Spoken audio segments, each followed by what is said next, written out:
It's been good, dude.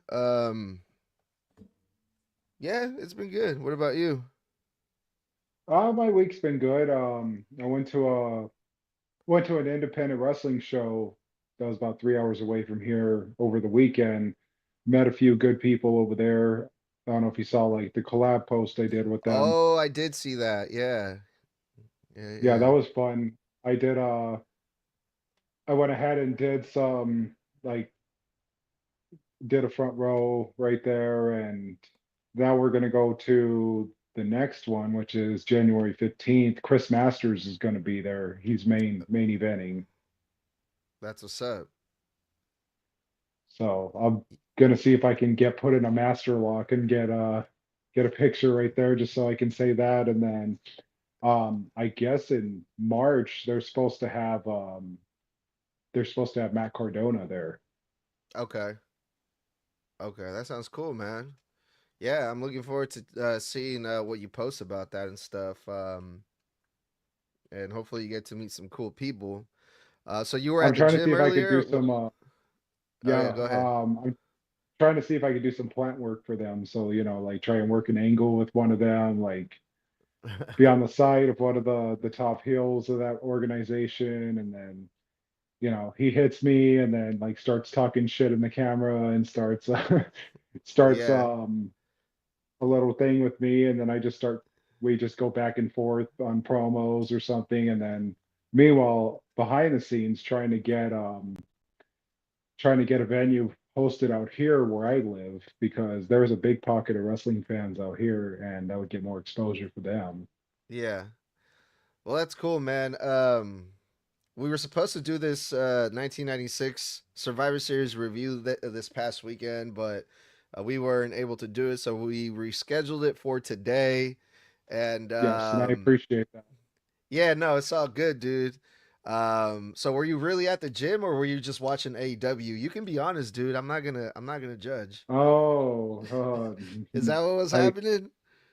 the only pain I need to experience is that final rep I'm trying to hit in the set, not sit there for 2 hours and watch some poorly booked organization be shoved in my face that it's actually good. Yeah. So besides you going to this wrestling event throughout this week, what else have you been up to besides pissing off Sean Ross Sapp? Um, no, that's been pretty much it. I mean, I work a day job and I love my job. I wouldn't replace it for any reason at the moment. I got debt free as well, so I don't owe anybody any money anymore. And that was like one of those resolutions that people don't keep these days. And dealing with people like Sean Ross Sapp really just brought that heel out of me a little bit more, where I'm like, you know what? I kind You of get it now. you got to tell me the story though, man. What was that all about? I have the screenshot, dude. I will show the screenshot right now, dude. Tell me. Just real quick, I mean, Sean Ross Sapp is one of those ones that just can't take criticism whatsoever, for a lot of the dirt sheet shit that he does. And he starts trying to cause drama. And one of the pages that he started with was City and Gorilla. City and Gorilla is one of my favorite pages I follow. And he tries to say that he was trolling his dead grandma or something, and that he ended up showing this like dude's kid's memorial or something, and then I saw the actual receipts for it, and it Was was he? nothing. Oh, No, it okay. was in the lines of he's talking wrestling, and it just happens to be close by to a recent post that was about those things, and they tried to correlate it that he was trolling on those issues right there. Now he did say at the end of the grandma thing that he was talking shit to him about his wrestling ability, that he was wrestling for charity or something, and then he put in like some a real heat magnet sentence at the end, said sorry about the loss of your grandma, by the way.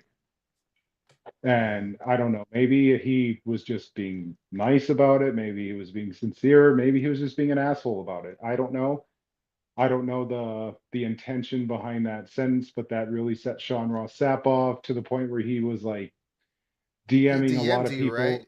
He Yeah, messaged you. he's Yeah. DM he was DMing me, and then he was DMing a lot of like the dude's followers asking, "Hey, since you follow me and you follow this guy, I don't need you to follow me if you're going to support this guy." And I'm like, "Excuse me, I don't need you in my DMs doing that, telling me who to follow and not to follow." I said I'd rather not follow you both if I'm gonna catch strays for this.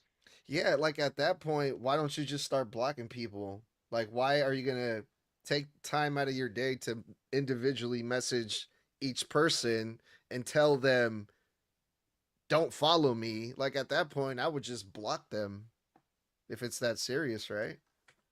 Yeah, so I had a conversation with them, and then I wanted to calm it down a little bit because I started getting a little trigger happy with my stories and like shouting him out. And I'm like, wait a minute, I'm giving this guy free clout. I'm not doing that.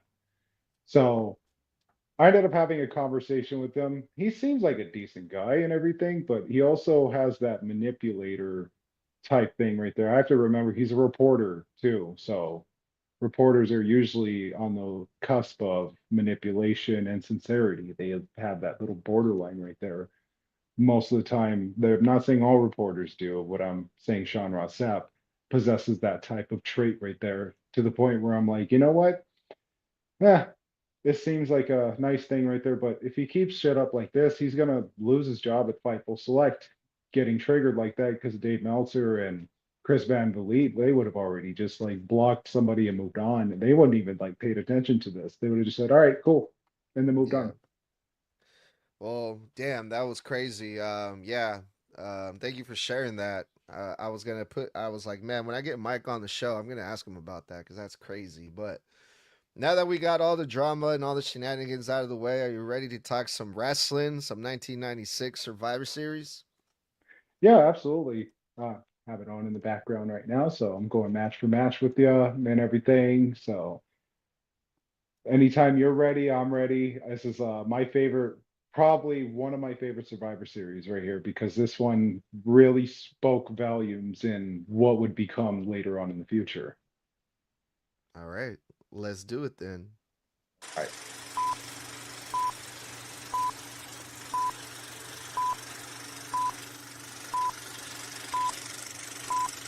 All of his stuff looked good, so probably too good because it was probably snug, but he was different in everything that he did. He locked up different. He locked up snug.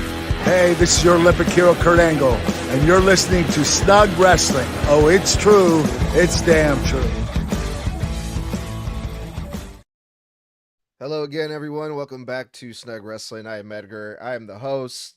We're going to New York, 1996, in Madison Square Garden. The Mike Omega is back with us today. Thank you for coming back on the show, Mike. Um, Thank you for having me back on. yeah, dude, always a pleasure. Um, so at first, when went back to rewatch this pay per view, I thought this was a pay per view where we were gonna get, the double turn, the iconic Austin, when he was in the sharpshooter with the bleeding, but this wasn't it. Um, this was a completely different match. Stone Cold and Bret Hart, they stole the show in this Survivor Series, but you mentioned a little bit earlier how this was like the beginning of what a lot of people say of the Attitude Era, right? I would say it's like one of those precursors right there, frankly, because like you said, Austin and Brett stole the show. And it's really on the scale, you saw that this was one of those very rare at the time heel crowds as Mm-hmm. well. Like they were rooting for the bad guys and almost every single one of these matches. And then you had all the other aspects of this pay-per-view right here, because at the time it was a pay-per-view, it wasn't a PLE. This is something that you had to call by phone and call your cable company and go, hey, I want to order this for $20 at the time. And one of the cool parts was like you had The Rock's debut. He was debuting as Rocky Maivia in one of the Survivor Series matches, and then you had Owen Hart and British Bulldog as the tag team, and then you had, of course, Bret Hart after leaving for a few months because he wanted to go and like pursue acting after losing the title to Shawn Michaels at WrestleMania 12, and then announcing his return at the time Austin had just won the King of the Ring. Hmm. Yeah, dude, this And was one hell of a fucking pay per view, man. The card was stacked, like you said, and we're gonna go over all of it. Besides the Survivor Series matches, we had Mankind versus The Undertaker, like you said, the debut of Rocky Maivia, and we also saw fake Razor Ramon and fake Diesel, which I got a huge kick out of that. oh yeah, Um, Shawn Michaels versus Sid. Was he Sid Vicious at the time? I can't remember. he was Psycho Sid. Psycho Sid.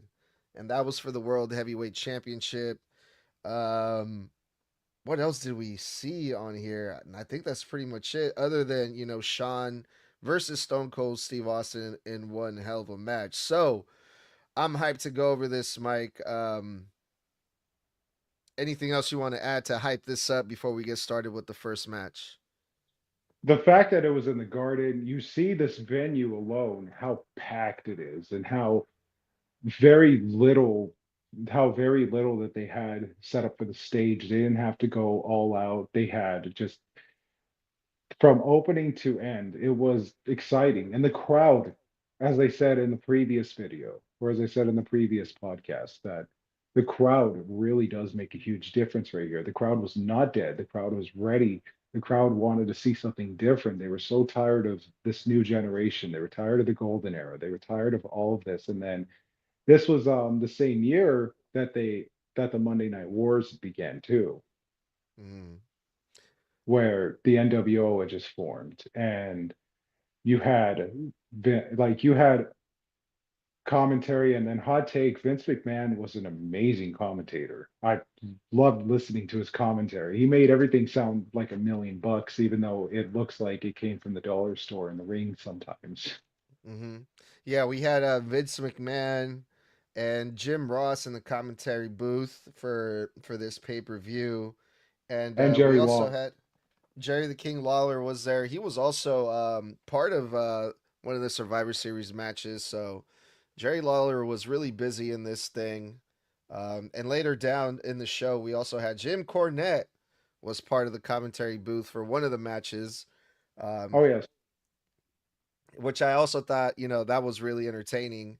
But you mentioned the setup of like the ring in Madison Square Garden, the entrance and everything. That setup, when I saw it, when I went back to watch it, it reminded me of John Cena's famous return at the Royal Rumble. I think he was like number 30, where he's just standing in the entranceway and the whole fucking place explodes, which I believe was also at Madison Square Garden. So we've seen that setup multiple times that they've done, which I thought was really great. It's just going back in time. It's really like it gave it. It's like a nostalgic feel, seeing that setup, which is so simple, you know. Mhm. So that's what it reminded me of. Just a little like mental picture that I had, but we had the traditional Survivor Series match to start off this card. Uh, and we had the new rockers. Al Snow and Marty Jannetty was part of Mhm. the first match, but anytime they try to recreate and add the word new to a tag team, it feels like it's like a setup for failure. Is it not? Or Mhm. what do you or how did you what do you remember about the new rockers during this time? Well, at the time, yeah, Al Snow had just left his first run in ECW. He into the WWF and formed the New Rockers under the name Leaf Cassidy. And it was Leaf Cassidy and Marty Jannetty. And I remember watching them on a couple tapings of Raw, and they were really trying to get him over as like the Rockers 2.0, and crowd wasn't feeling it on that, and they couldn't get him over because at the time you had them as heels. The Rockers never started as heels to begin with. they should have been faces. And then on top of that, you didn't know who was like a good guy or a bad guy when you were watching this because you had the Godwins, you had Philip LaFons and Doug Furness, Hmm. and as well as the British Bulldog and Owen Hart. And at the time, the British Bulldog and Owen Hart, they were tag team champions, That's right. and they were being escorted by Clarence Mason. And for a lot of people that don't know, Clarence Mason was a very big part in the valet, like in the ring valet world. And he was like managing them. And then right after, he started managing the Nation of Domination Yeah. alongside with D'Lo Brown as well. Like you saw a lot of early stuff right Hmm. here. And one thing that always baffled me was how they didn't push LaFons and Furnace. LaFons and Furnace were a great tag team. And for those that aren't familiar with them or have never seen them, or it's just like some old head wrestling right there, these guys were top of the line Quebecers right here to the max. Hmm. Like there was this one spot that they did to Leaf Cassidy where it was like a reverse suplex off the middle rope and it was a quick pin and it was an elimination for Leaf Cassidy. And it was like, Yeah. whoa, that was a crazy move. They had a very amazing move set. And it's so funny how move set is becoming a word people use these days. Oh yeah. And back then, though, nobody said move set. They just said, what a maneuver. Am I right? Because it's Vince McMahon commentating. And Yeah.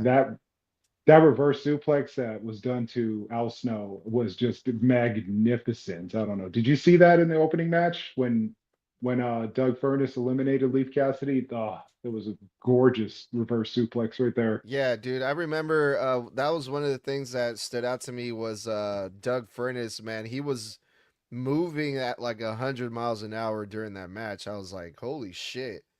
This guy's like really fucking intense in this. But yeah, I definitely saw that. I got the vibe that the Rockers and or the new Rockers, I should say, and the British Bulldog and Owen Hart, they were the heels in this match. At least they were wrestling like it, and I'm pretty sure the crowd were getting behind, the Godwins and that the other team. Um, Yeah, but that's what I noticed. Was I right on that, or am I tripping? it was a heel crowd, so they were really going for they were going for Owen and Bulldog for a little bit, but also the tandem offense that Bulldog and Owen had, it was because, they both trained in the Hart Dungeon, and it's just the way that everything ties around the Hart Foundation and the Hart family and Bret and everything. So Yeah, one of my favorite spots was how Bulldog would blind tag Owen in, or Owen would blind tag in, and yeah, then you'd see that Irish whip set up, and then here comes Owen out of nowhere with that spinning heel kick.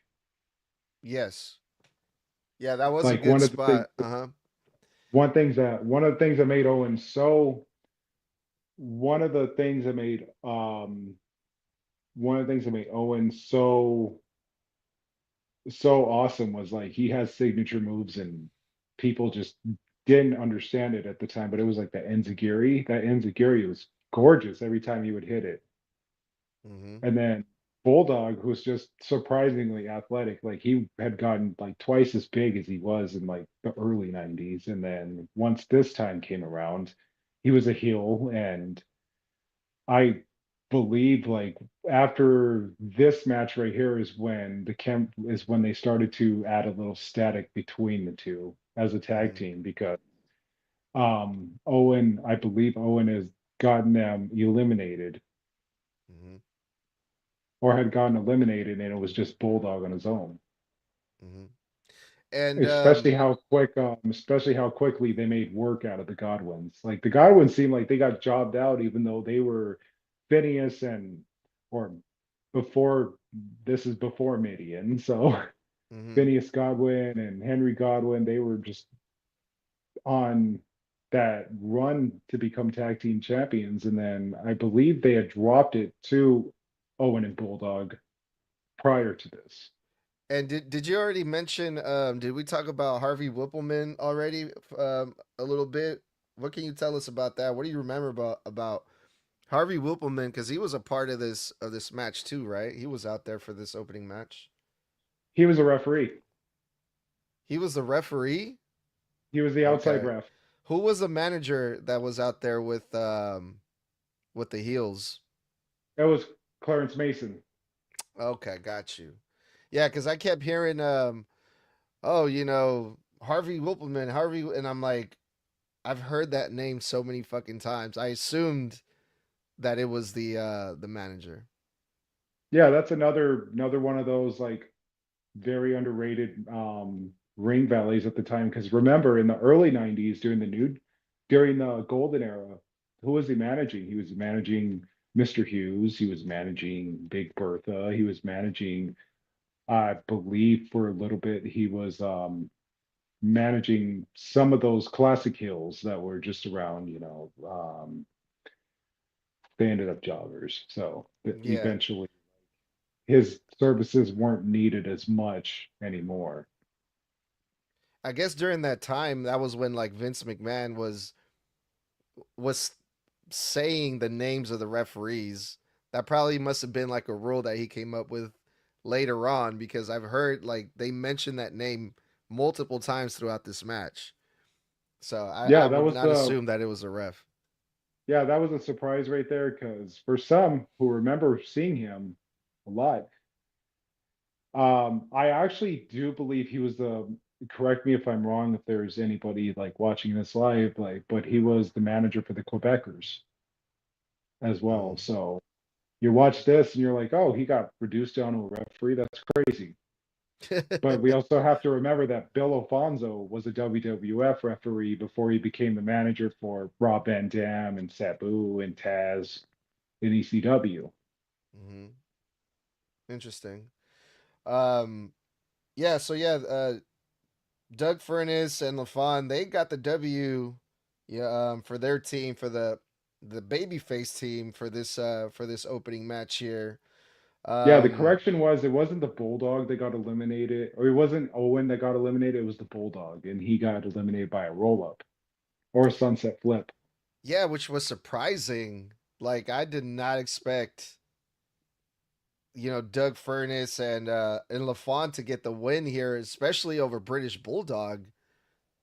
Especially during, I don't know, I'm just so used to seeing British Bulldog be like really fucking dominant, especially the size that he is, the look that he had. But he lost this opening match at Survivor Series, which I thought was weird.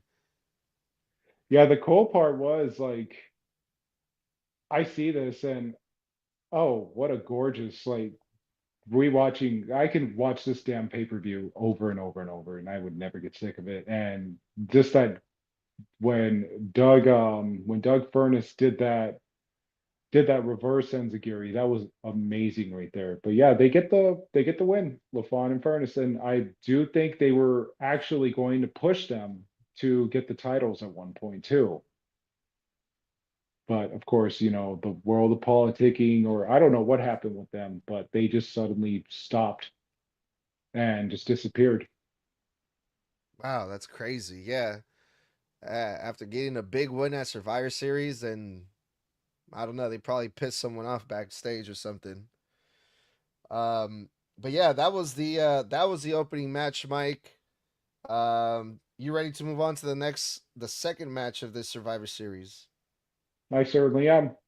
All right, because we had one hell of a match for the second match. The Undertaker. This is a few years after the birthplace of the debut of the Undertaker. I believe was 1992 Survivor Series when the Undertaker debuted. So we're talking about 4 years later. The Undertaker was facing Mankind, and I remember this match because these two guys would creep the fuck out of me. Mankind and The Undertaker. And then you add Paul Bear to the mix. Paul Bear was managing Mankind during this time. And three of the scariest guys in pro wrestling in that time.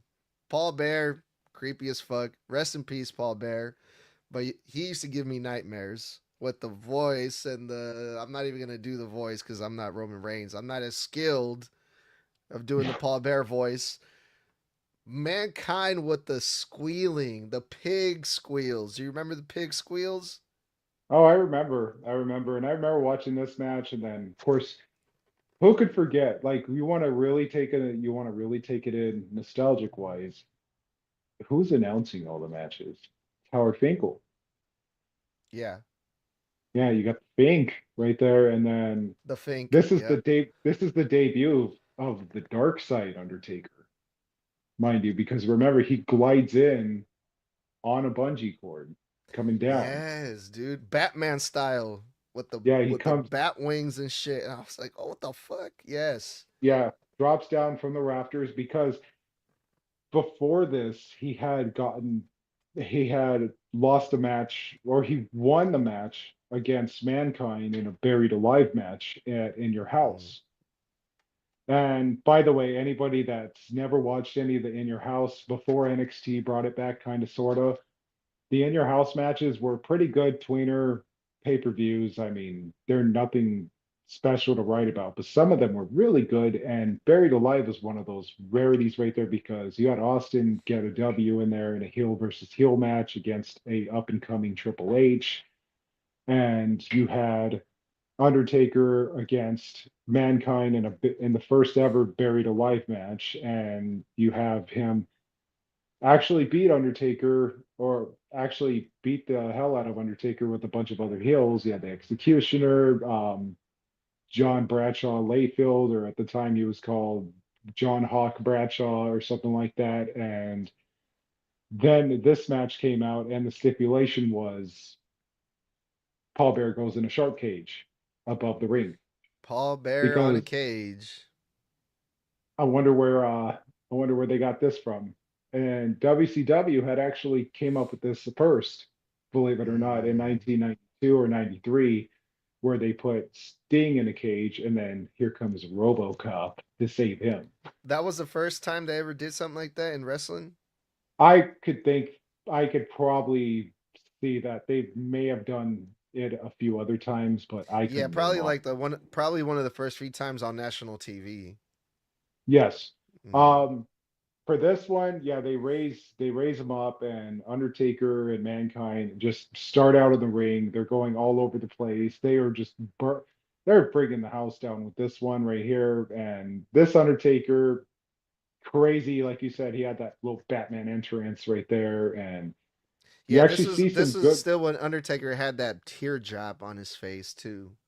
That big Yeah, old. he had that BSK teardrop on his face before he got all tatted up with the Yeah, Godfather and them, and it was a crazy time, like a crazy transition for the Undertaker, because this would lead to the Ministry of Darkness. It would lead to other things, and for those of you wondering, like, why is Paul Bear managing Mankind and not the that was gonna Undertaker? be my next question. Did Paul Bear manage Undertaker before this? Yes, Okay. except in 1996 was the year that Paul Bear turned on Undertaker in SummerSlam 1996. By the way, another great event. This was a good year for wrestling. Like, this is one of those amazing years for wrestling because you had, like I said, the rise of Monday Night Wars. You had Paul Bear turning on Undertaker. That was a turn you didn't see coming, and that happened during the first Boiler Room match Mm. between Undertaker and Mankind, and that was a poorly executed for the crowd that was there because they were just like literally watching them like screens and stuff, and then occasionally the camera would go out, and that was like legit the camera going out, but you had some like insane spots in that whole thing. You had Mankind falling into concrete from one of the step ladders. You had other things like that. You had really good spots too, like where he had hot coffee thrown on him. And then once they get to the ring, it was whoever gets the urn out of Paul Bear's hands wins. And Undertaker reaches for the urn, and Paul Bear just crashes that thing into his head and gives the urn to Mankind and the win as well. So this feud was honestly one of those great ones right there because they were feuding all 1996. Yeah, they were perfect for each other. They were the perfect opponents. You know, Mankind was a great going up against a character or a gimmick or whatever you want to call it, like the Undertaker, because Mankind creeped the fuck out of me. So yeah, they had a great feud, man, and this match right here was so good. The story behind it, the tension, the match itself too was very very physical. Two great brawlers, Mick Foley, the bunt machine. Undertaker was like just beating the crap out of Mankind, and it was a really, really enjoyable match from every perspective or every angle you can think of. Cinema, you had the gimmick, you had Paul Bear at the top of the cage distracting the referee, trying to get the referee's attention from up above so Mankind can cheat behind the referee's back. Um, Man, it was lovely. It was so good. Undertaker ended up getting the win after hitting the tombstone, and it looked like Undertaker was finally going to get his hands on Paul Bear after the match. The cage comes down, but Paul Bear gets saved by the Executioner. Who the fuck is that guy? What do you remember Now, about the Executioner? um, as a kid, I mean, it was like, oh, look, it's another one of Paul Bear's flunkies. Oh, goody, right there. I'm trying to remember who it was. It was like one of those wrestlers that was from the golden era and Mm-hmm. somebody who feud with like Hulk Hogan and stuff. So I think he was good friends with Taker as well as William Moody. And for those of you that don't know, that's Paul Bear's real name. Like he was real good friends with Mark and Moody, so they were able to like get him some work. But he just I you know what? Now I remember it was Tully Blanchard. Tully? It was it was one of the Freebirds. Oh, what the fuck? That's crazy. Yeah, it was one of the Freebirds that was under that mask, but he had already been pretty fucked up in the head. Like he had that this was after the brain damage and stuff where it made him slow. It was Terry Gordy, not Tully Blanchard. It was Terry Gordy. That's who it Oh, was. really? Terry Okay. Gordy had just went through all that shit with his brain and stuff. I believe it was Mm. a car accident or something, and he had very slow motor skills. He was very slow, like not responsive, but he still had like wrestling in his veins, so everything was like natural. But yeah, that was um that was him. That was Terry Gordy. And for those of you that don't know, watch something about Terry Gordy. You'll learn a lot about him, and you'll learn quite a bit that he was very different from Michael Hayes. And the other Freebird, what is the name? I'm so bad with names right now. Me too. I can't remember either, but yeah, when I saw that, I was just like, look, they were just like trying to create all these characters for Undertaker to face. It seemed like the Executioner, who kind of looked like how would you even what even was that? Like, how would you describe that gimmick, the Executioner? That was a failed gimmick. That's what it was. Yeah. And they ended up they ended up giving Terry Gordy like one match with him one on one at the next in your house pay-per-view. And it just the way that they did it was that was his final match in the Wow. WWF. And then a few years later he had actually passed away, Yeah. and his brain was just slowly deteriorating at that point too. So I mean, great talent. It was awesome matches. Like if you watch any of his Japan stuff with Yeah, Stan because wasn't Henson, he like in a coma or something like that? he was in a coma. Yes. Yeah, I think I remember something about that. Well, that was the second match of the 1996 Survivor Series in Madison Square Garden. And we had a second traditional Survivor Series elimination tag team match. Mike, Yep, and Um, who comes out to open? Who comes out to get on commentary since Jerry the King Lawler left? None other than no, not James E. Cornette. It's Sunny. Sunny comes Sunny. out. My God, she Yeah. was gorgeous back in the day, and she was probably, at the time, banging Sean. But that's just how it goes right there. Like, Oh my god, dude. Oh, yes. That's so funny, dude. Yeah, Sonny was out there and Vince McMahon couldn't be happier. And the whole time when I saw, Sonny walk over to the announce table, Vince McMahon stands up with that fucking grin on his face. oh And yeah, the whole time I'm just thinking, oh man, Vince. Old man Vince, good old Vince, yeah, Vinnie He's Mac. never changed.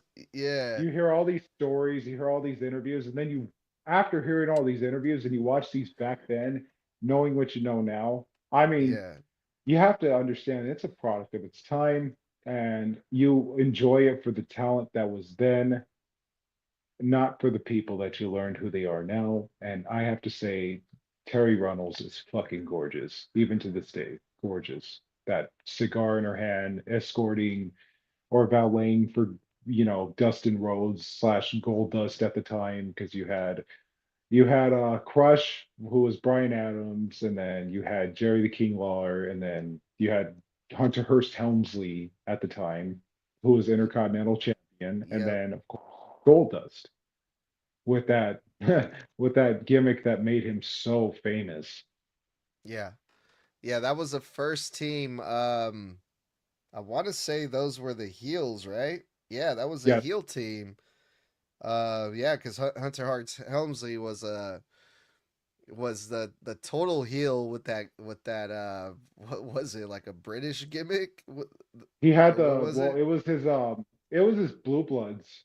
It was his Blue Bloods like gimmick from it was this Blue Bloods gimmick from WCW that he carried on Mm, with him over to that, because at over there he was John Paul Levesque, and interesting. once he came, yeah, he went from terrorizing to Hmm. John Paul Levesque, and then became Hunter Hearst Helmsley once he showed up in WWF. And then you had Crush. Crush just rebranded himself. He was no Hmm. longer Big Kona Crush. He was just Crush Hmm. And on with the the other braids and team, everything. yeah, and on the other team, we had Mark Marrow, the Wild Man with Sable, um, the Stalker, Rocky Maivia, the Rock on his big debut, and or the Blue Chipper like they called him, and even Jim Ross said this is gonna be the guy right here. And what do you know? Look at he was Jim Ross. Jim Ross is usually right about these things. And the surprise partner for this team was Jake the Snake Roberts.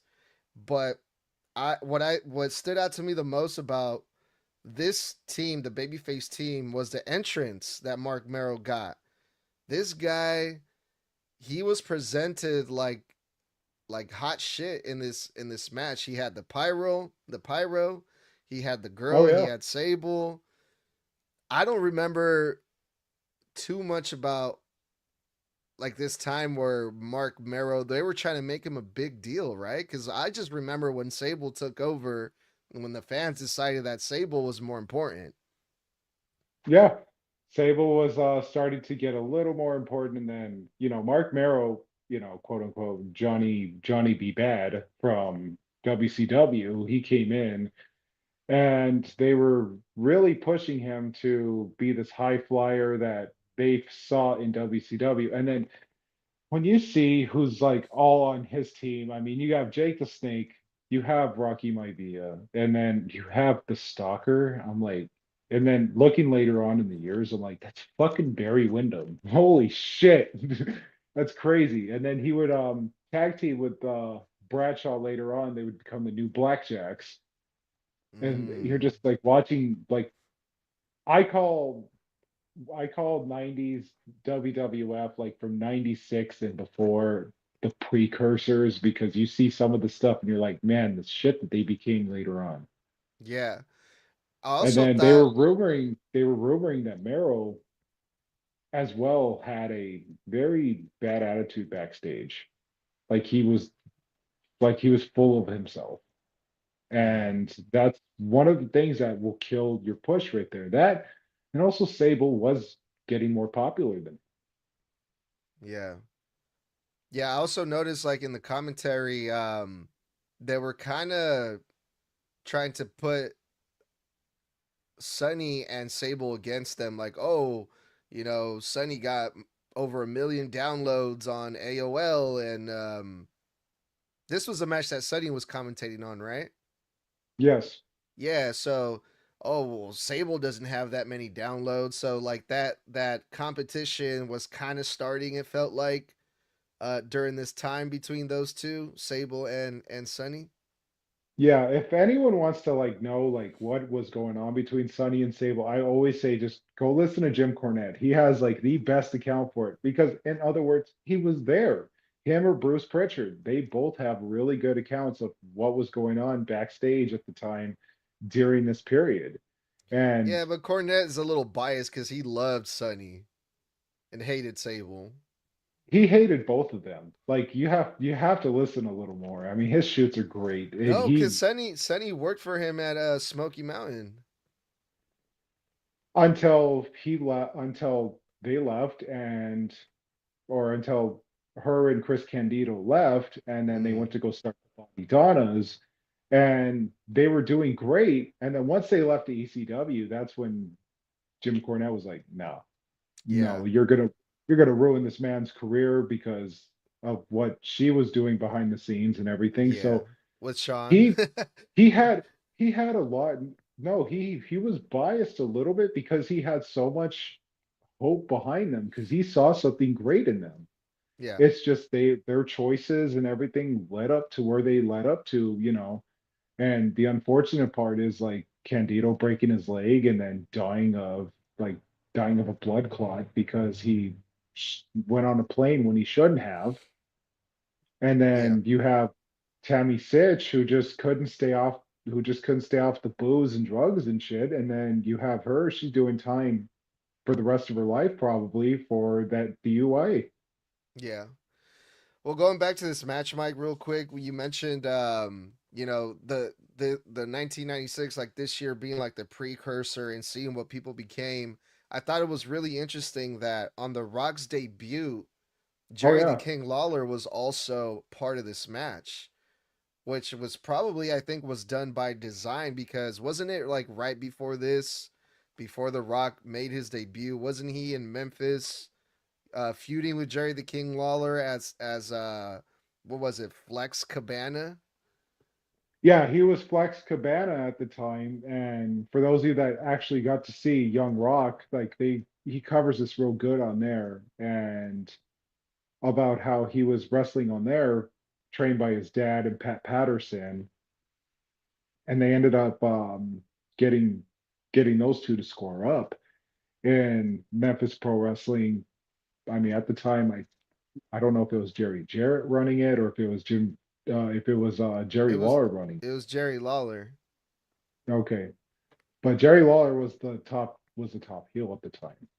But he Yeah. was just loved and adored by Memphis, and he had a match with Rock, and Rock went over that.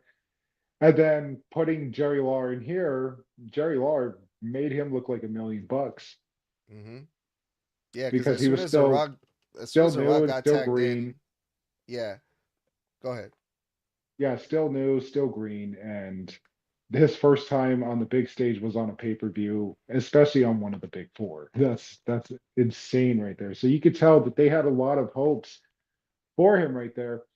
But the one thing I never understood, I'm like, man, if he had never became The Rock and he stayed Rocky Maivia, that was interesting right there. Because at the time they were pushing him as this like mega baby face and everything, and then you had Chance showing up like Die Rocky Die and Rocky Sucks and all of that, and so joining the Nation of Domination and everything changed after that.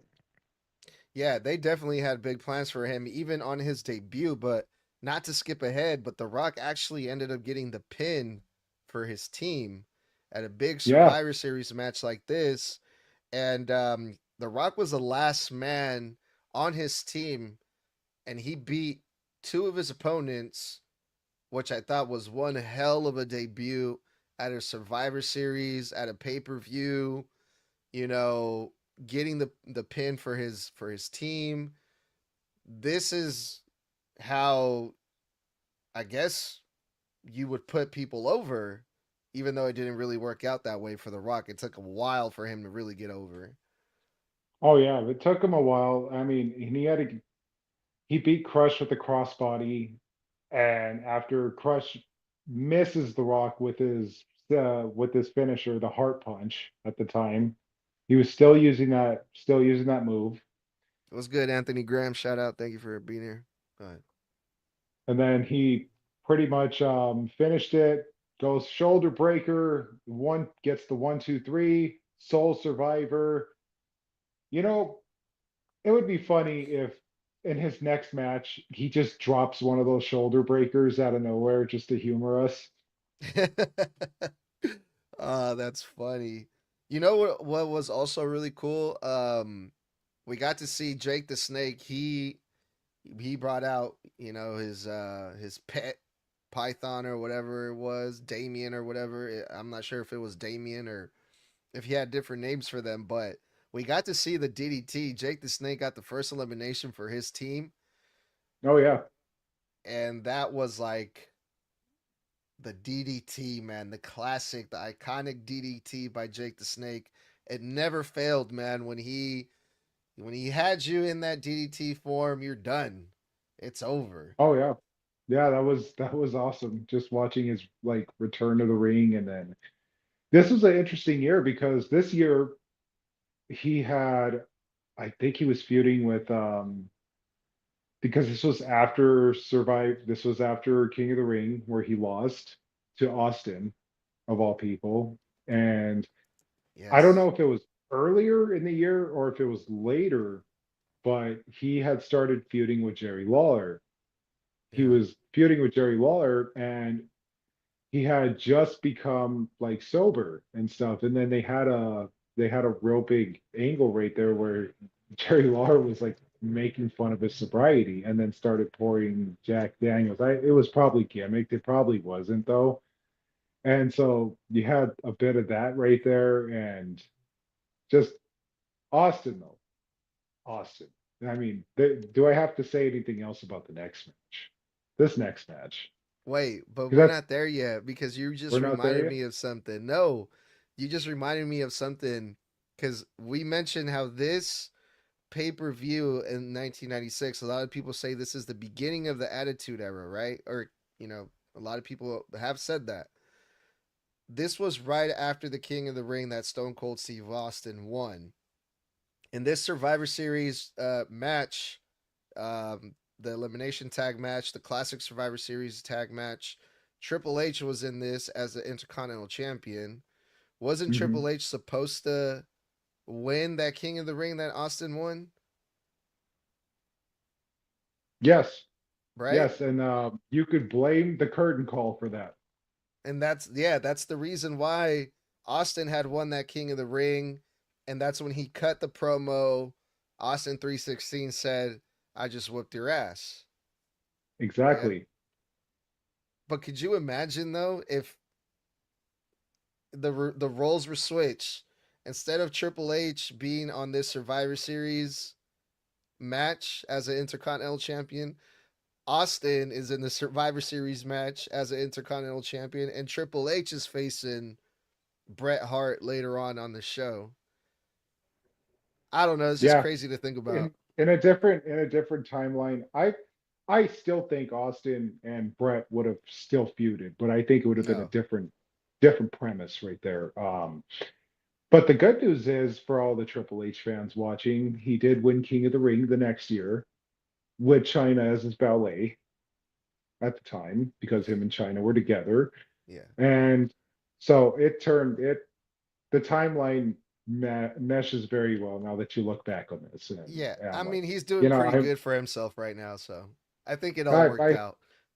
He looks like that guy that runs a company, you know? I think so. Yeah, yeah. He does look like Papa H. That's right. He he looks like that guy that, gets mad at a certain Kevin Owens for taking the gold, the Eagle belt. And I'm like, oh, that I'm Eagle gonna say belt. it, Mike. Ah, I'm gonna say it. He looks like the best booker in the world right now, or of the year, or what? the long-term storytelling is phenomenal right now.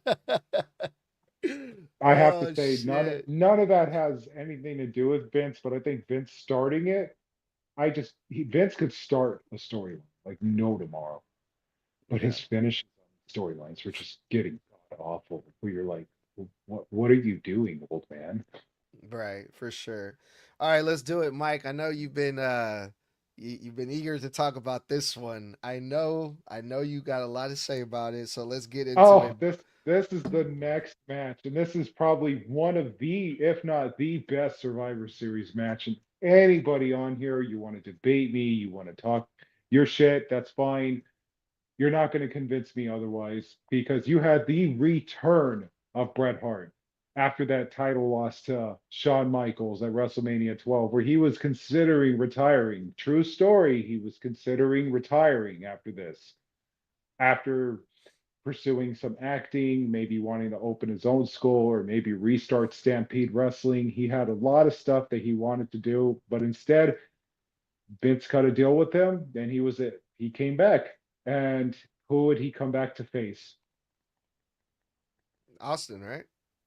Stone Cold Steve Austin, after Austin had been calling him out because Stone Cold believed at the time he was the best there is, the Yeah, best there was, and the best there ever will be. yeah. And this Austin was a different Austin than what Hmm. you see today. He was not the Budweiser beer chugging, what machine that would sit there and live in our minds rent It was free. an early Austin, right? Like an Austin that was just like finding himself, right? Is that safe to say? By God, this is the best. 96 through 98 Austin will always be peak Austin. And nobody's going to tell me anything different. The reason is because this Austin, you could feel that hatred that he had for Eric Bischoff in WCW because of how they had let him go when he lived only 30 miles away from Atlanta, Georgia, over the phone. And you could feel that all the way from the time that he showed up in ECW for the few matches that he had there to the time that he showed up as the ringmaster in 95, where they said this isn't working. You need a split from Ted DiBiase. DiBiase was on his way out. And then here comes the new Stone Cold Steve Austin, or not new, but more like the new Steve Austin. Yeah. And how it started was he said, I'm just going to shave my head bald. And how he got the name was his wife at the time telling him, hey, you need to drink your tea. It's getting stone cold. And then that was it right there.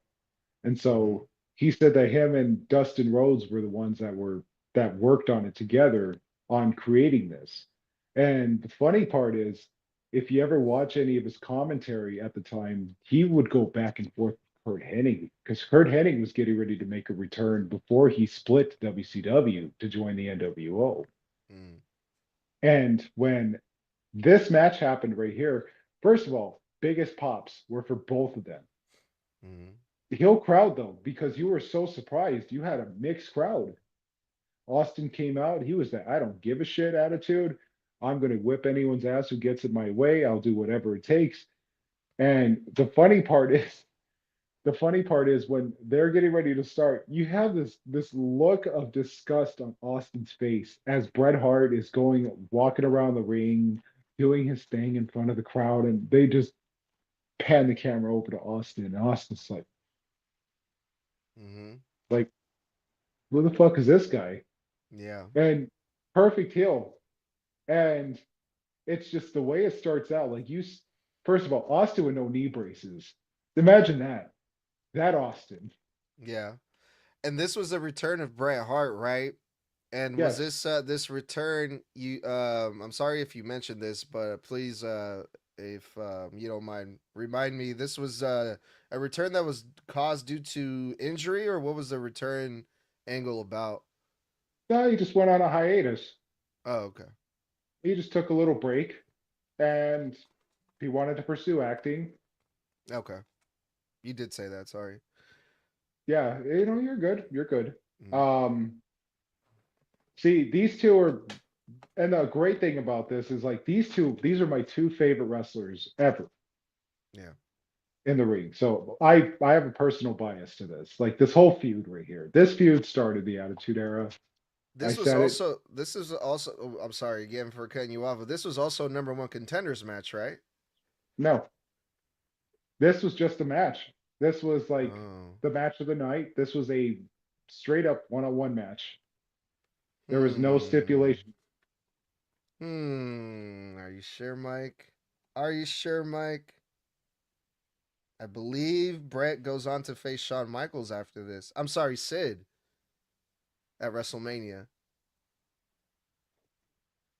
No? Am I Mm, tripping then? You're tripping Okay. because you're mixing it up with the Final Four, which was in January. So you're not off. You're not off at all. Okay. Because in January it was the Royal Rumble, and the winner of the Royal Rumble would get to face the champion who won at the end of the Royal Rumble. By the way, this I wish they would change this. Hot take right here. There's two things that need to happen. They need to bring back the traditional Survivor Series match, and they need to have the championship match after the Royal Rumble. So that Mm, way you have your number one contender match. But 97 Royal Rumble, that was a fucking trash heap. But the way that it was executed was perfect because at the time Sean had lost his smile mm-hmm. and he had to go and leave for a little bit to go find it again, even though he left for like a fucking month to rehab. And then he came back and all that bullshit right there. But after when this happened, Austin had cheated in the Royal Rumble, and then that created the In Your House event called the Final Four. And then because Sid was entitled to his rematch clause for losing to Shawn Michaels at 97's Royal Rumble, the winner of the Final Four would be granted the WWF title, but they would have to face Sid on the next episode of Raw, which would be the next day. Mm. So Bret ended up winning that and facing Psycho Sid for the champion. Got you. Okay. You were about to say some crazy shit because before I cut you off rudely, by the way, with my bad, you You're were good. saying that this started the Attitude Era, this match between Austin and Bret. Yes, absolutely. This started How, Sway? How? the feud that started everything. You had to understand. This was you had one side, the technical side of the new generation. Okay, this dude carried the company on his back before he dropped the title to Sean. People can bitch and piss and moan all they want and say, "Oh, Sean's better." This and that. No, he's not. He will never be better than. He will never be better than Bret. Who is better than Bret?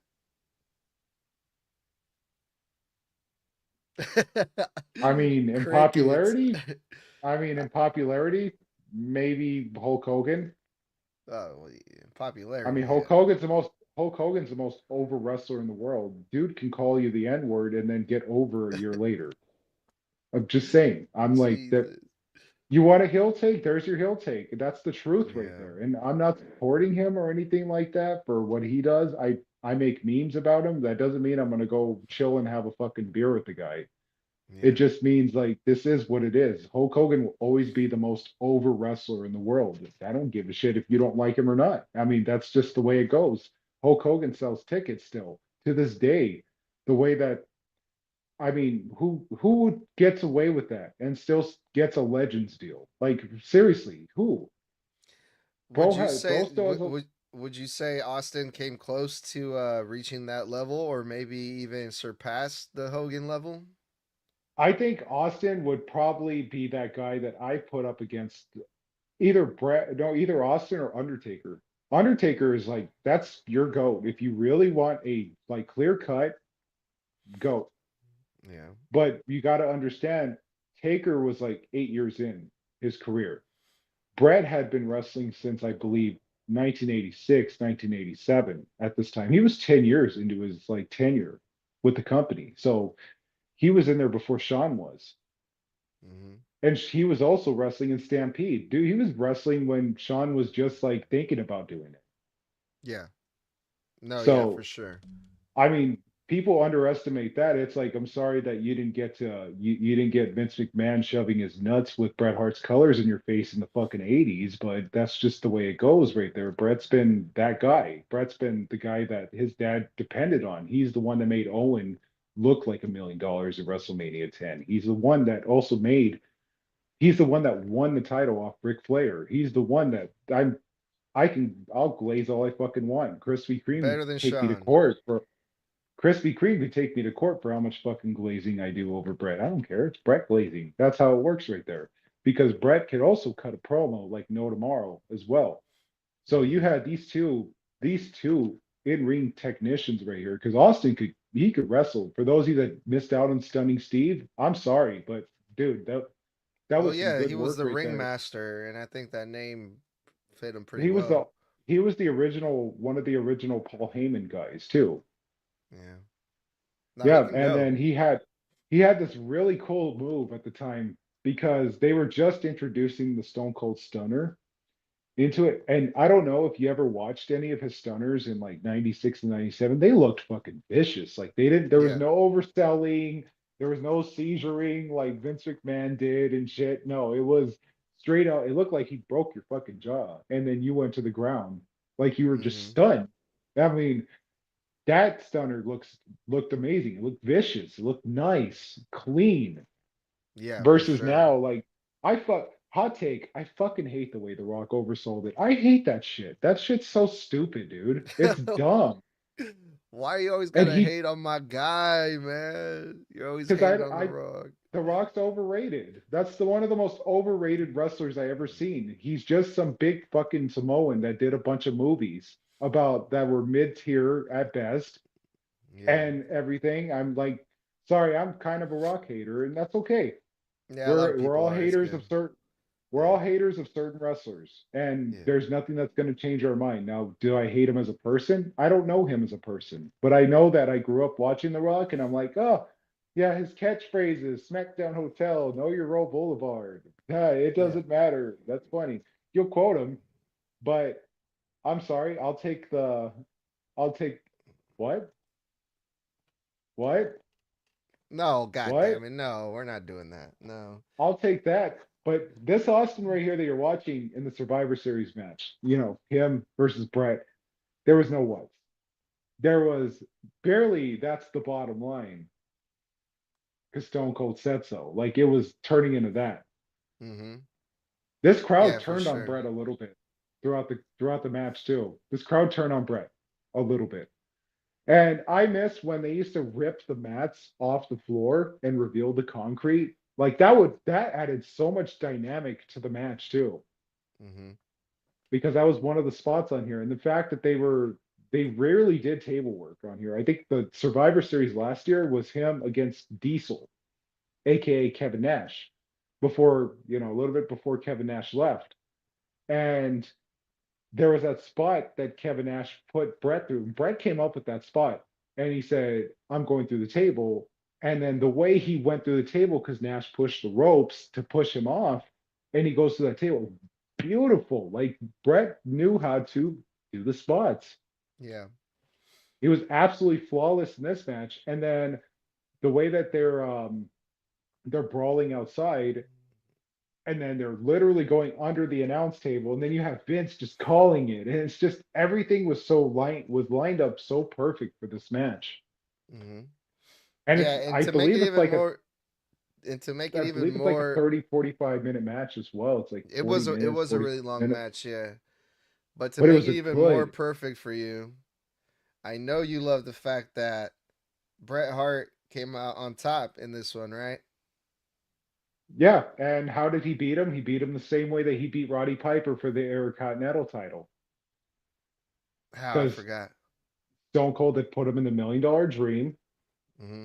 And then Bret went to the turnbuckle, ran up the turnbuckles, rolled backwards, and ended up pitting his shoulders down with that $1 million dream attack, with that $1 million dream intact, and that got Bret the 1, 2, 3. Yeah, So and it was a pin that made actually both them look good as well, and that's what kept this oh, feud going. that's right. Yes, I remember now. I remember. Yes, yes, yes, yes. Isn't that how they just did it at Saturday Night's Main Event with Kevin Owens and Cody Rhodes, didn't they? Yeah, Yeah, that's the one. Okay. All right. Well, Mike, anything else you want to add about this match between Bret Hart and Austin before we move on to the next match? this was an awesome return match for Bret Hart, and also this was at the time. This was at the time Austin had started using his traditional middle fingers to give people a greeting and stuff. This was it. This is when it started. This is when it started. This is when he Mm, started flipping people off. mm, And I really do think that if he had feuded with anyone else, it probably wouldn't have gotten to the level it did. yeah. No, I agree for sure. 100%. Like Yeah, who's he gonna well, fucking feud with? Rocky Maivia? Okay. no, no, no. Come on, not yet. Um, I don't know. Maybe the Executioner. No, I'm just kidding. I bet maybe a stunner would have helped Terry Gordy out. I don't know. Jesus, Mike, you're going to hell, dude. No, I'm just kidding. What, too soon? No. Too Y'all soon. motherfuckers didn't even know who Terry Gordy was till I explained who he was. All right, let's get back on track here, Mike, because we have the third Survivor Series match of the night. Yeah, and out of the Survivor Series match, even though we saw Jake the Snake in the last one, we saw the debut of Rocky Maivia. This was my favorite Survivor Series match of the night because I could not stop laughing because we Ah, had like, fake Razor Ramon oh my and dog, right fake there. Diesel in this match. But the way that they were trying to get these guys over, you had the WWF literally had Jim Ross say, "Why is the crowd booing these guys? Why can't these guys be named Razor Ramon and Diesel? They're younger, they're stronger, they're more athletic," and like really trying to get these characters over as like Razor and Diesel. It was so crazy to me. I know for a fact Diesel was Glenn Jacobs, who had. I just gotta say, I gotta give props to Glenn Jacobs because he was like he survived every single bad gimmick that was given to him in the WWF up I mean, until he finally, yeah, he was a dentist, he was a cosplayer, and then he became the big red machine. yeah, he uh he finally got his big break as a big red machine Kane. But before that, man, he was doing anything and everything, and he was Diesel during this time. Um, man, that was so fucking funny to me seeing that. I don't know anything about the guy that was playing Razor Ramon. Do you remember anything about that guy, like who he was or where he came He from or was anything? his name was Rick. I'm trying to remember his last name. I think it was Rick Bagone or something like that. Anybody's more than welcome to correct me in the comments if they like, but he was a journeyman, so he did a lot of jobbing for a lot of like wrestlers and stuff. I think he ended up opening his own school, but he actually passed away like not too long ago. So rest in peace. Oh wow, And okay. from what I heard though, he really nice guy, well revered, and one of those ones like if you didn't really know who he was like personally, or if you didn't like look up on him, like at least act on that intrusive thought of I wonder what happened to them, and then you decide to Google them or something. That was pretty much it right there. But you had fake Diesel, fake Razor, led by led by Jim Ross's heel commentary at the time because he's the one that came up with this. For Mm-hmm. those that don't know, he masterminded this. And then you have the Nation of Domination as well on their side with Farouk and Savio Vega. Was it Savio Vega? Let me double check. Or was it Yeah. Vader? No, it was Vader. Vader. It was Okay, Vader. yeah. All right. So you had fake Razor, fake Diesel, Farouk at the time was just starting up the Nation of Domination. That's right. And then on the other side, you had Flash Funk or Too Cold Scorpio, for those of you that watched him in ECW and WCW. This was also his WWF debut, wasn't it? It was. It was. Mm-hmm. And you had it was Savio Vega. Mm-hmm. This was before he joined the Nation of Domination. And Yokozuna. And then a surprise appearance from Jimmy Snuka Yeah. Jimmy Snuka was a before surprise partner. Yeah. before all the other shit surfaced and everything. He was still a well-respected legend. So I mean, Vince did a great job sweeping that shit under the rug for so long, but eventually it was going to resurface that he just killed a woman. And it was like, oh, like I said, when you start reading about shit like this and then you start looking back on it and you start going, man, it's crazy how a lot of these people ended up. And I don't know what they were thinking, just letting Too Cold, letting Scorpio just start running around as Flash Funk and everything. Bro looked like a superhero from the 70s, or like he was part of a Parliament Funkadelic or something. He was going to tell me we want the funk. What, you didn't I like think the that's what they were going. you didn't like the I love Funkettes? no, and The I Funkettes. really think, Oh my and I god. really think that I really do think that they were really going for that when they did that shit to Brodus Clay. Oh yes, yes, yes, yes. I was I didn't like, even think about that. huh, Funkasaurus and what do they call The where they Funkadactyls. the Funkadactyls? And I'm like, man, I remember when this was called Flash Funk and whatever they called the dancers at the time. Funkettes. They called The them the fun. Funkette. Oh man, I Like was I'm like, sitting what there, the fuck? I rewatched this and I was like, what the fuck are the Funkettes? I'm like, oh, okay. Yeah. Well, that's unnecessary. And then yeah, so you have them start out. First of all, the spot off the bat, Flash Funk doing that moonsault from the corner to the outside onto Vader. Yeah.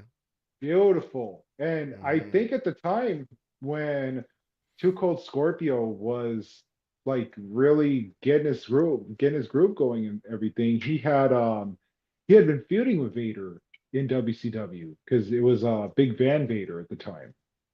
Yeah. Yeah, So it this was was cool yeah, seeing them in the ring. mhm. I was gonna say, Jim Cornette was managing Vader, and Mhm. you also had Yokozuna in this match, who Jim Cornette used to manage before managing Vader. And dude, Yokozuna in this match, dude, he looked fucking huge, dude. Like he was like, I mean, he's always been huge, but I want to say No, in this match he looked. he was in horrible shape at the time, and this is what actually caused him to lose his time. Remember, he had the title at one point. He had all the other stuff at one point. The problem was he just didn't want to get healthy. Mhm, And Vince ended up giving him an ultimatum, lose weight or we're going to drop you in the card. mhm. And so they storylined it to where Jim Cornette turns on Yokozuna. And when he debuts Vader, Vader just beats the shit out of him. And then you just like see how bad like things got with Yokozuna when you just watch him trying to do one of those Uranagis and it just didn't look good at all. Mhm. Yeah, I think he was only in this match for a very very short time. I think he only got tagged in like once, and then he got eliminated, and that was it. Yeah, and he's like literally just leaning on the ropes the whole time, and you feel bad for that because that's the Anoa'i family right there, just chilling and everything, and You yeah. mean he's not Japanese? Oh boy, I'm just kidding. Oh boy, do I have some news for you. Oh man. Well, cool, man. Yeah, that was the third traditional Survivor Series match of the night of this 1996 Survivor Series in Madison Square Garden.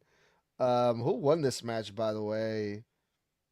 It was nobody won this match because there was two referees trying to control all eight of these men. They were not able to, so this match got called out for DQ. All hell broke loose. And I actually liked this finish. I liked how this match ended because it ended in chaos and it ended with everyone beating up on each other, basically, which is always good to see.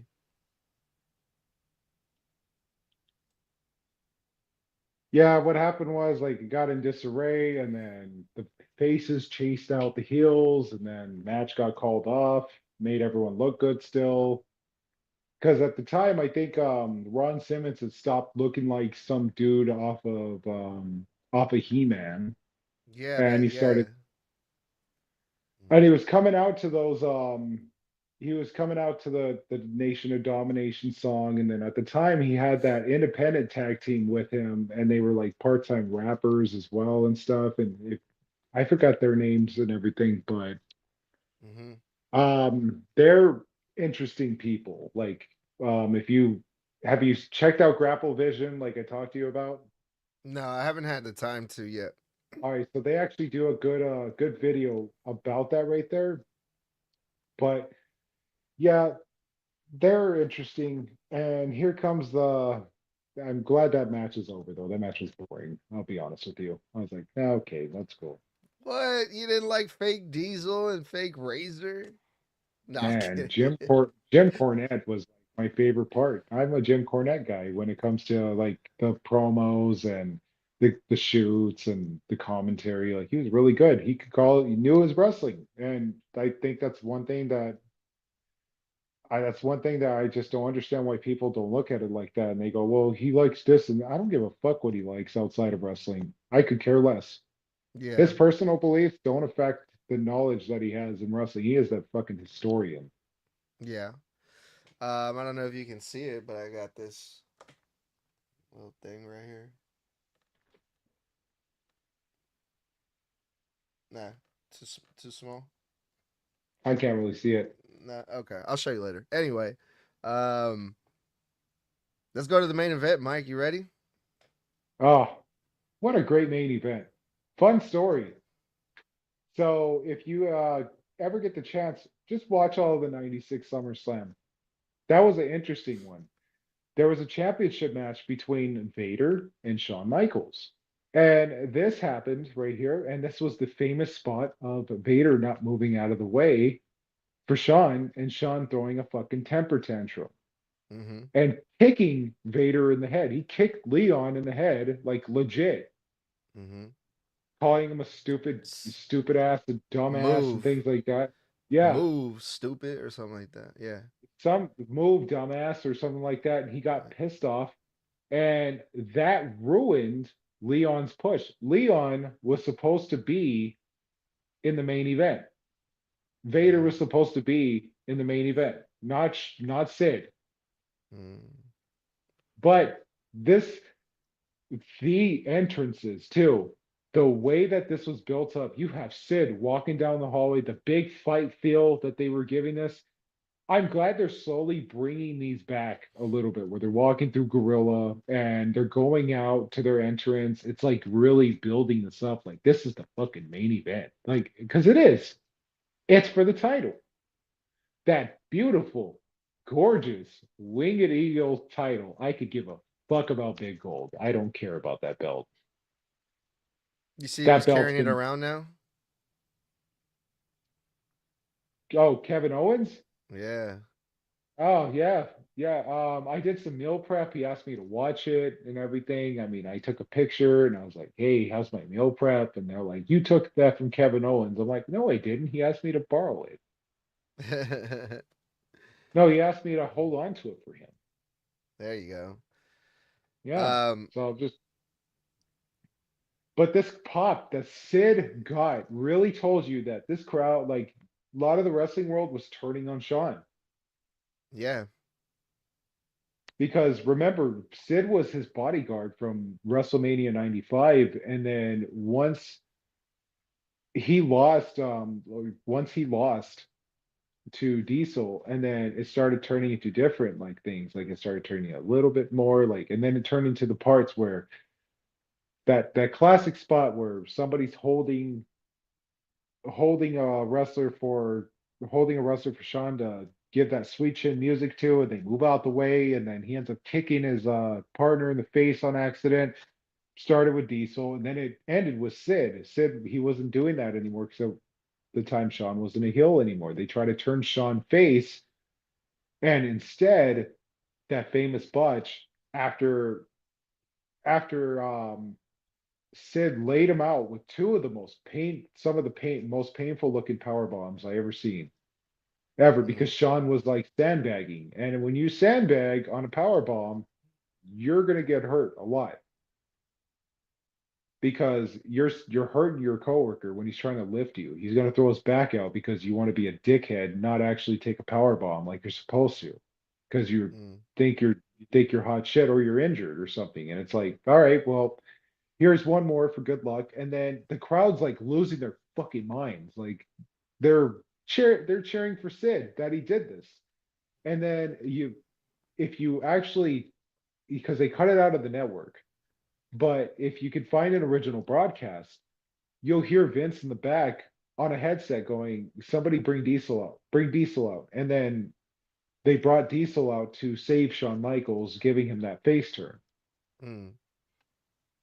Interesting. Speaking of Vince during this match, man, Vince McMahon, I couldn't help but notice like the hard on that he had for Shawn Michaels during this time. Like really, really putting over Shawn Michaels, like the what was he saying? The resilient, the charismatic, here comes, and then he does the voice, Shawn Michael, and I'm just like, oh God, Vince. Which I thought, I mean, yeah, he was the champion during the time, but I'm like, dude, like Psycho Sid is literally twice the size of Shawn Michaels. Like, I'm like, if I wasn't sure who was gonna win this match, but I told myself, like watching this, going back to watch this, if Shawn Michaels beats Psycho Sid, like I'm not buying this, dude. There's no way. But luckily, that's not what happened, right? Absolutely not, because fuck this guy. I was so happy when Sid won. I was so happy. I rooted for Sid too. Even as a kid, I liked watching Psycho Sid. That was awesome. Watch him just waste people with a power bomb and then a choke slam. His choke slams were gorgeous, by the way. Mm-hmm. Underrated, because he had a great match with Vader at Buried Alive, and that match kind of fucking sucked too. If you like want to watch it overall, like base it off anything else, like one of the greats. Like if you base it off of, oh, well, what about the Buried Alive match? Well, this wasn't a Buried Alive match. This is a one-on-one match. But I just loved the pop that Sid got when he came out. Mm-hmm. New York was just livid with like, we're just not livid. They were just more like crazy with this. And I got to tell you, one of the most impressive spots, and it's not mentioned quite enough, but at the beginning when they're throwing their exchanges and stuff, they're exchanging moves, filling each other out, that sort of thing right there. Sean puts him in a head scissors, and this motherfucker kips up effortlessly. Uh, Yeah. I'm like, I'm like, Sid is like 6'10", 6'11", kipping up like that. Mm-hmm. That is like, it was unheard of to see guys that big doing that. No, yeah, he wasn't your average like unmovable big guy. Like they did a lot of impressive shit in this match. I'm pretty sure Sean was calling this match the whole way. Sid, you can tell he was just kind of just following Shawn Michaels around the ring, but Sid still looked really good in this thing. Um, they had a weird finish to this match that involved the camera Sid ended up hitting Shawn Michaels' manager with the camera, which caused a distraction. Kind of threw Shawn Michaels um, out of the match a little bit. He was more focused on his manager than in the actual match, which then Sid took advantage and won. But after after this match, like, what do you remember about Sid's championship run after this, if anything? Well, I think they gave him one more. They gave him one more match. They gave him a one title defense, and they weren't really having it, and they were already making him a transitional title holder. I don't know why they did this, but I guess Shawn needed like a little time off, and they're like, "All right, well, drop the title to Sid, and then we're gonna let you have it at 97 at the 97 Rumble." And I don't know. I thought that was they were supposed to I do a rubber band or something like that. Like each one wins the title, and then they were going to have the last match, I believe, was supposed to main event WrestleMania 13. Hmm. Okay. Like there's a so you know how you talk about like what if like Triple H never lost his spot with, King of the Ring and everything? Well, what if Shawn never lost his smile? I'm wondering like would Bret have still stayed? There was those Hmm. sort of things because Bret wanted the title, but he already knew that he had to go through like a few things right there. Hmm. And he was already like him and Austin, red hot. They were just red hot on the way through. And then you would have never got the double turn. Maybe Owen would have never broke Austin's neck the next year. Yeah. And there's just a lot of like what ifs that comes out of this event too. Yeah. But you see, he's checking on Jose Lothario and everything. By the way, you guys want to know this Sean right here? Like, I hate when people glaze this 90s Sean right here because yeah, he was a great performer and stuff, but you got to remember, I can't. There's dude was on so many drugs at the time. Everything that he did was enhanced. Now I'm not going to have any beef with that. If you want to take drugs, performance enhancing drugs to help you with your performance in any sport, and you know the risk that it's going to probably fucking kill you at an early age, by all means, have fun, do what Hmm. you got to do, but just know that there's price to pay. And this was like before he destroyed his back, before he destroyed his back in like the Royal Rumble 98 and dropping the title to Austin in 98. And this Shawn Michaels right here, you want to learn a good story about him, about how he used to treat everybody. Just look at how he treated Jose Lothario. That's a really interesting one right there. He treated his manager like shit. He was an Hmm. asshole to him when the cameras were off. He was an asshole to everybody. So, and the way, like I said, everything you read about now and then you watch these back then, you go, wow, like you couldn't tell. Why? Because it's called fucking kayfabe. You couldn't tell. Great Yeah. stuff. Great ending Yeah, for right sure. here. Nails him with the camera, power bombs him, and right after that, there it is. Your new WWF champion. Psycho Sid. Yeah, man. It was a one hell And of a what a main pop. event, dude. Yeah, he And got a what huge a pop. pop. Yeah, he got a huge pop. Um, yeah, dude.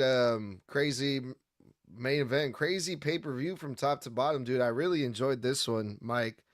Um, before we get out of here, though, um, tell us what you got going on and anything that you might want to plug or tell the people where they can find you. Y'all can find me on Instagram and Facebook and TikTok. I'm the Mike Omega. You can find me on X. I'm the same name. You can find me on Threads. I'm the same name. You can find me on YouTube. I don't have anything on YouTube. I just have the name. Um, I'm currently wanting to do something with the Arizona Wrestling Federation. Great group of people. I loved doing a post with them, and I want to do do a lot more with them. Also want to look into maybe becoming a part of the academy, getting to learn the ropes a bit, and maybe, just maybe, you guys might see me in a ring in the next year or two. Holy shit. Okay, that'd be dope. Looking forward Yeah. to that. So Nice. maybe you might see Mike Omega like showing up in the indies. Do it, Mike. Do it. Do it. Do it if you're cool. Do it if you're. No, I'm just kidding. Well, right on, Mike. Thank you again so much. I had, like always, so much fun going over these wrestling shows with you, man. And we're definitely gonna do another one here pretty soon. Until I think then, we should do an ECW event. ECW. Hey, I'm down to do it, but you're gonna have to completely take over that show because I've never watched ECW like ever. We're gonna cover one of the most controversial ones. We should cover Heat Wave 99. Heatwave This 99. was All right. the famous Dudley Boys promo in Indiana. Okay. I don't know what that means, but it sounds crazy. If you got the time, go watch it. You'll love All it. right. Every second of it. Well, we'll schedule something for that one, and I'll definitely rewatch it. But until then, my name is Edgar. I'm the host of Snug Wrestling Podcast. Thank you for everyone that was riding with us and listening to us and commenting and all that good stuff. And we will talk soon. Merry Christmas. Oh, that's right. Happy holidays, everyone.